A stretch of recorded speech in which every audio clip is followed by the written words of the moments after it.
Chapter 17. Narrative continued by the Doctor.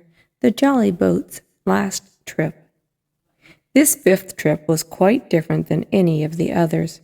In the first place, the little boat that we were in was gravely overloaded. 5 grown men, and 3 of them, Trelawney, Redruth, and the captain, over 6 feet high, were already more than she was meant to carry. Add to that powder, pork, and bread bags. The gunwale was lipping astern. Several times we shipped a little water, and my breeches and the tail of my coat were all soaking wet before we had gone 100 yards. The captain made us trim the boat, and we got her to lie a little more evenly. All the same, we were afraid to breathe. In the second place, the ebb was now making. A strong rippling current running westward through the basin, and then southward and seaward down the straits by which we entered in the morning. Even the ripples were a danger to our overloaded boat, but the worst of it was that we were swept out of our true course and away from our proper landing place behind the point. If we let the current have its way, we should come ashore beside the gigs, where the pirates might approach us at any moment. "I cannot keep her head for the stockade, sir," said I to the captain. I was stirring while he and Redruth, 2 fresh men, were at the oars. "The tide keeps washing her down. Could you pull a little stronger?" "Not without swamping the boat," said he. "You must bear up, if you please. Bear up until you see you're gaining." I tried, and I found by experiment that the tide kept sweeping us westward until I laid her head due east, or just about right angles to the way we ought to go. "We'll never get ashore at this rate," said I. "If it's the only course that we can lie, sir, we must lie it," returned the captain. "We must keep upstream. You see, sir," he went on, "if once we dropped leeward of the landing place, it's hard to say where we should get ashore, besides the chance of being boarded by the gigs, whereas the way we go, the current must slacken, and then we can dodge back along the shore." "The current's less already, sir," said the man Gray, who was sitting in the foresheets. "You can ease her off a bit." "Thank you, my man," said I, quite as if nothing had happened, for we had all quietly made up our minds to treat him like one of ourselves. Suddenly the captain spoke up again, and I thought his voice was a little changed. "The gun," he said. "I have thought of that," said I, for I was sure he was thinking of a bombardment of the fort. They could never get the gun ashore, and they could never haul it through the woods if they did. "Look astern, Doctor," replied the captain. We had entirely forgotten the long 9, and there, to our horror, were the 5 rogues busy about getting off her jacket, as they called the stout tarpaulin cover under which she sailed. Not only that, but it flashed into my mind at the same moment that the round shot and the powder for the gun had been left behind, and a stroke with an axe would put it all into the possession of the evil ones aboard. "Israel was Flint's gunner," said Gray hoarsely. At any risk, we put the boat's head direct for the landing place. By this time we got so far out of the current that we kept steerage way even at our necessarily gentle rate of rowing, and I could hardly keep her steady for the goal. But the worst of it was that with the course I now held, we turned our broadside instead of our stern to the Hispaniola and offered a target like a barn door. I could hear, as well as see, that brandy-faced rascal Israel Hands plumping down a round shot on the deck. "Who's the best shot?" asked the captain. "Mr. Trelawney, out and away," said I.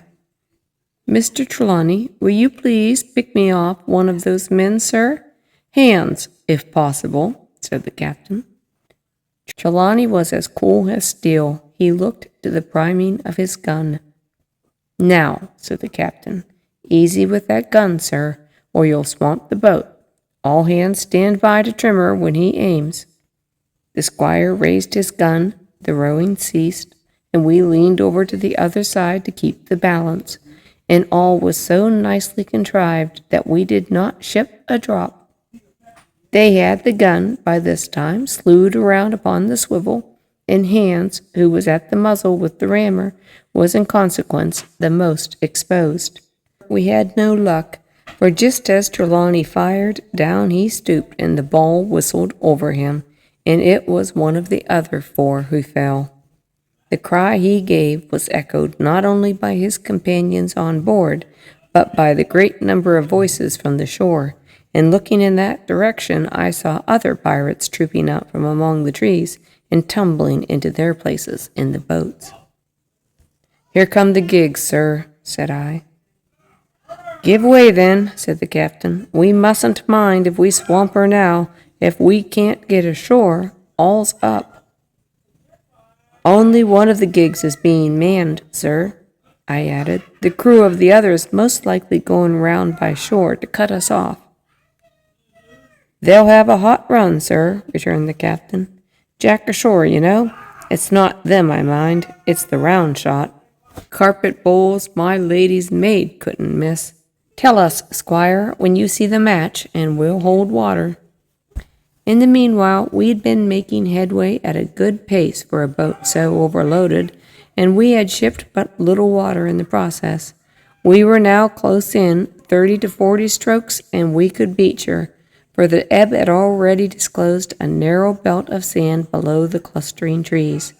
The gig was no longer to be feared. The little point had already concealed it from our eyes. The tide, which had so cruelly delayed us, was now making reparations and delaying our assailant. The one source of danger was the gun. "If I durst," said the captain, "I'd stop and pick off another man." But it was plain that they meant nothing should delay their shot. They had never so much as looked at their fallen comrade, though he was not dead, and I could see him trying to crawl away. "Ready?" cried the squire. "Hold!" cried the captain, quick as an echo. And he and Redruth backed with a great heave that sent her stern bodily under water. The report fell at almost the same instant of time. This was the first that Jim heard, the sound of the squire's shot not having reached him. Where the ball passed, not one of us precisely knew, but I fancy it must have been over our heads, and that the wind of it may have contributed to our disaster. At any rate, the boat sank by the stern, quite gently, in 3 feet of water, leaving the captain and myself facing each other on our feet. The other 3 took complete headers and came up again drenched and bubbling. So far there was no great harm. No lives were lost, and we could wade ashore in safety.